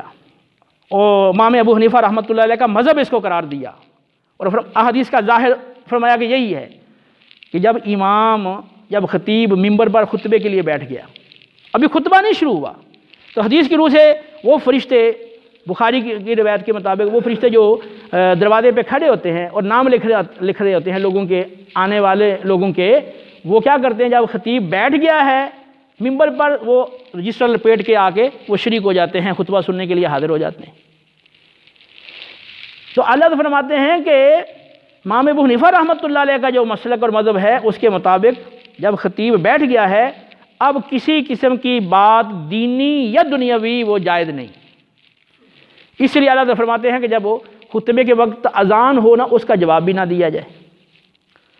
حالانکہ اذان کا جواب کیا ہے کہ جب وہ مؤذن کہتا ہے اللہ اکبر اللہ اکبر، آپ جواباً کیا کہیں گے؟ اللہ اکبر اللہ اکبر۔ تو اس میں بظاہر تو کوئی حرج کی بات نہیں ہے اور اچھے کلمات ہیں، ثواب ملے گا،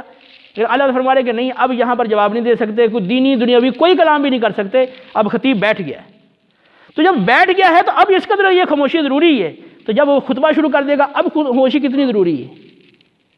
تو اگر سبحان اللہ کہہ سکتے ہیں تو اذان کا جواب تو بدرجہ اولیٰ دے سکتے ہیں، کیونکہ ابھی تو خطبہ بھی شروع نہیں ہوا۔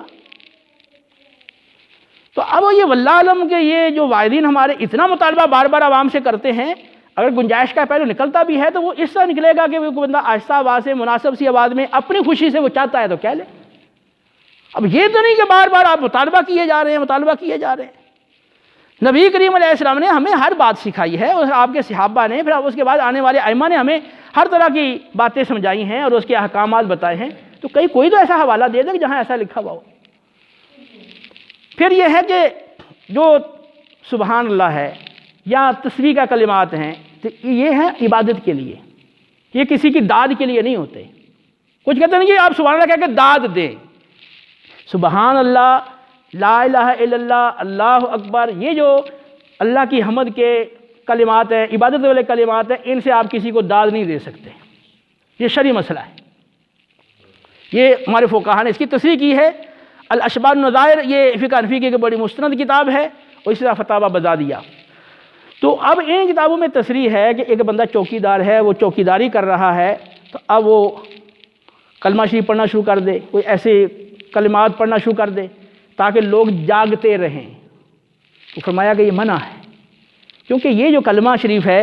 اور یہ کلمات ہیں یہ عبادت کے لیے ہیں، یہ کسی کو بیدار کرنے کے لیے آپ وسیلہ بنائیں، ان کو ذریعہ بنائیں، اس کے لیے نہیں ہیں۔ یہ ایک طرح کی بے ادبی ہے، آپ غیر محل میں ان کو آپ بول رہے ہیں۔ تو جب آپ کسی کو بیدار رکھنے کے لیے آپ وہ کلمہ شریف نہیں پڑھ سکتے، ابھی آپ اس کو بیدار رکھنا چاہتے ہیں، کلمے آپ بطور عبادت کے پڑھیں گے، بیدار کرنے کے لیے اور کوئی لفظ استعمال کریں، آپ اس کو بیدار رکھنا چاہتے ہیں۔ اسی طرح کسی کی تحسین کے لیے بھی آپ یہ الفاظ نہیں بول سکتے کسی کی داد کے لیے، کیونکہ یہ تو عبادت کے لیے ہیں، اور عبادت کے لیے ان کو بولا جائے گا، پڑھا جائے گا۔ تو یہاں یہ ہوتا ہے جن کی ہمیں داد دیں سبحان اللہ کہہ کے، تو حالانکہ یہ شرم ناجائز ہے، منع کیا گیا، ہمارے فقہاء نے منع کیا اسے۔ تو اب یہ ہے کہ یہ کلچر ایسا بن گیا ہے۔ میں ایک جگہ پر بیان کے لیے گیا تو میں یہ پڑھا الحمدللہ رب العالمین، تو پورا زور لگا کے انہوں نے صاحب نے کہا سبحان اللہ۔ اب میں اگلا جملہ بولوں، وہ ان کی جو آواز تھی، جب زور سے کہتے ہیں سبحان اللہ تو آواز تو گونجتی ہے،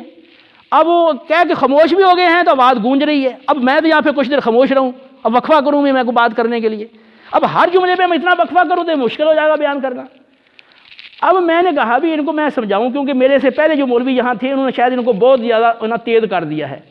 تو میں نے ان کو سمجھایا، میں کہ میری بات تو سنو۔ جب میں نے کہا میری بات سنو، انہوں نے کہا زور سے سبحان اللہ۔ میں نے ہنسے نہیں بھی مسجد میں، کہ بات سمجھانا چاہ رہا ہوں آپ کو۔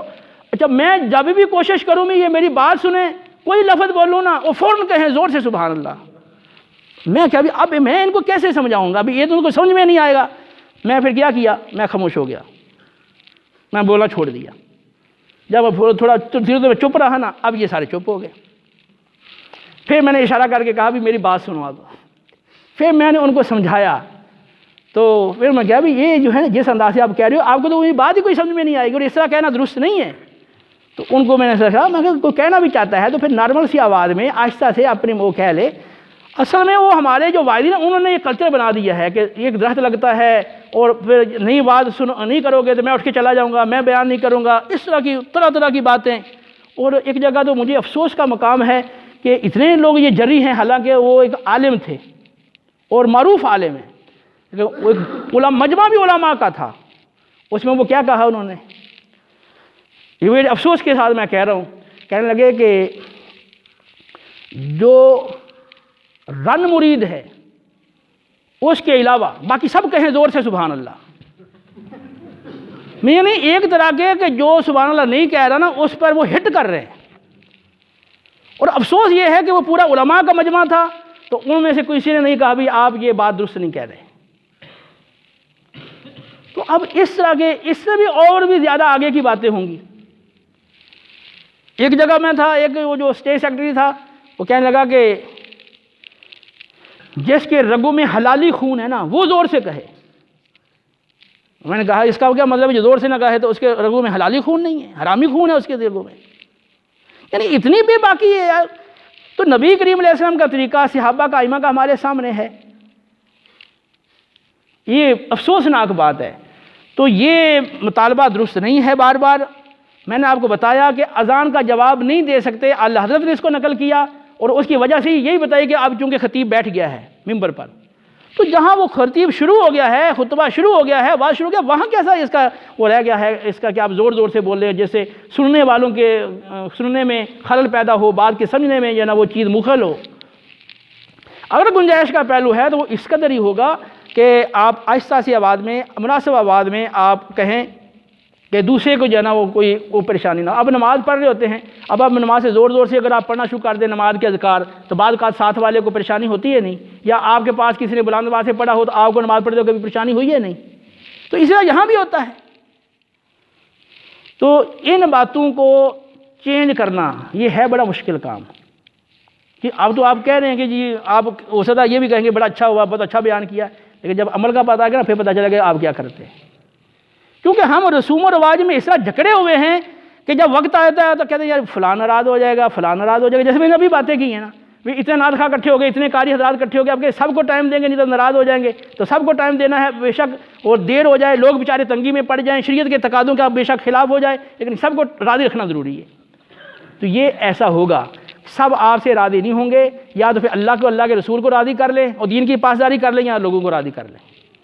پھر ایک ہی بات ہوگی۔ یہ نہیں ہو سکتا کہ آپ اللہ رسول کو بھی راضی رکھیں اور لوگ بھی سارے کے سارے آپ سے خوش رہیں۔ راضی رکھیں، لیکن راضی وہاں تک رکھیں گے جہاں آپ کو شریعت اجازت دے گی، اس سے بڑھ کر تو نہیں۔ تو آپ اپنے ہر ظاہر سی بات ہے کہ ہر ایک گھر میں یہ محافل ہوتی ہیں، کوئی تیجے کی، کوئی 40ویں کی، کوئی 11ویں شریف کی، عرس کی، میلاد شریف کی، اس طرح کی محافل ہوتی ہیں، تو آپ جو خود کرواتے ہو اپنے گھروں میں جہاں آپ کو پورا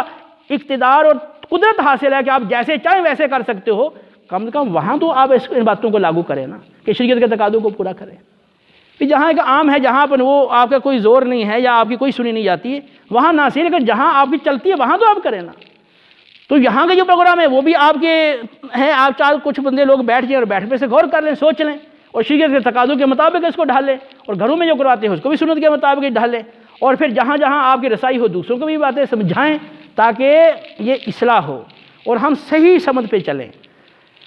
اور ایک بات یہ ہے اس میں کہ کچھ ایسے ہوتے ہیں جو معذور ہوتے ہیں، آنکھوں سے نابینا ہیں، کوئی اور ان کو مسئلہ ہے، اب وہ انہوں نے صرف یہ نا وہ محفلوں کی زینت بنانا اختیار کر لیا۔ اب وہ لوگ کہتے ہیں یار یہ بندہ چلا نابینا، چلو جی اس کو تھوڑا سا ٹائم دے دو۔ اب بول بات ہے جب آپ ٹائم دو گے تو ٹائم تو مائنس ہوگا نا اس پروگرام کا، اور جو آپ نے اصلاحی بیان کروانا تھا اس میں بھی جو ہے کمی آ جائے گی، اور پھر بعض اوقات جو نا اس کی کوئی وہ نہیں ہوتی، کوئی لمٹ نہیں ہوتی، بھی ایک ہوتا ہے، دو ہوتا ہے، کتنے بعد کا جمع ہو جاتے ہیں۔ جو معذور افراد ہیں اگر واقعی وہ مستحق ہیں تو ہمیں ان کی امداد کے لیے کوئی اور طریقہ اختیار کرنا چاہیے۔ اس کو یہ نہیں کہ آپ اسٹیج کی جگہ پہ اس کو کھڑا کر دیں، یہاں تو وہی کھڑا ہوگا جو نبی کریم علیہ السلام کا صحیح معنوں میں وارث ہے، اس کی ویسے مدد کریں، کوئی اور طریقہ اختیار کریں کہ محافل کے اندر ان کو کھڑا نہ ہونے کا وہ موقع دیا جائے، ویسے کوئی ہم ایسا ایک طریقہ اختیار کریں۔ ہمارے گاؤں میں ہمارے آس پاس جو بیوائیں ہیں، یتیم ہیں، مسکین ہیں، حاجت مند ہیں اور مستحقین ہیں، ان کی مدد کا کوئی ہم ایسا سیٹ اپ بنائیں کہ ان کو اس طرح مجموع میں آگے سوال نہ کرنا پڑے۔ اور یہ جو لوگ ہیں بعض جو ہے نا انہوں نے پیشہ بنا لیا، اچھا خاصا ان کے پاس پیسہ ہے، اچھے بڑے مکانات ہیں، جائیداد ہے، تب بھی ان کو بس عادت بن گئی ہے، تو بس وہ مانگ ہی رہے ہیں بس۔ تو ان باتوں کو بھی دیکھنا ہے، جو مستحقین ہیں وہاں خرچ کریں، اور یہاں پر جو ہے نا وہ ایسے لوگوں کو موقع نہ دیا جائے، جو معذور افراد ہیں یا حاجت مند ہیں ان کی ویسے مدد کر دی جائے۔ تو یہاں یہ کہ 2 شعر پڑھنے ہیں، 4 شعر پڑھنے ہیں، اس کو آپ نے جو طے کیا ہے پروگرام کی اس طرح ہم نے کرنا ہے، تلاوت ہے، نعت شریف ہے، اس کے بعد بیان ہے، اور اتنے وقت میں ہم نے کلوز کرنا ہے، اس کی پاسداری کریں۔ تو انشاءاللہ اگر ہم اس پہ عمل کریں گے تو اس کا فائدہ ہمیں پہنچے گا کہ لوگ بر وقت آئیں گے، بر وقت مسئلہ ختم ہوگا، ہر ایک کو کوئی ٹینشن نہیں، پریشانی نہیں، سارے معاملات ہمارے جو ہے نا پھر وہ درست ہوں گے، اور انشاءاللہ اسے ہمیں فائدہ پہنچے گا۔ تو اللہ رب العالمین جل جلالہ ہمیں عمل کی توفیق دے، جو میں نے باتیں کی ہیں ان کو ذہن میں رکھیں، ان کو یاد رکھیں اور اس کو عملی جامہ پہنانے کی کوشش کریں۔ اللہ رب العالمین ہمیں عمل کی توفیق دے، وما علینا الا البلاغ المبین۔ آخر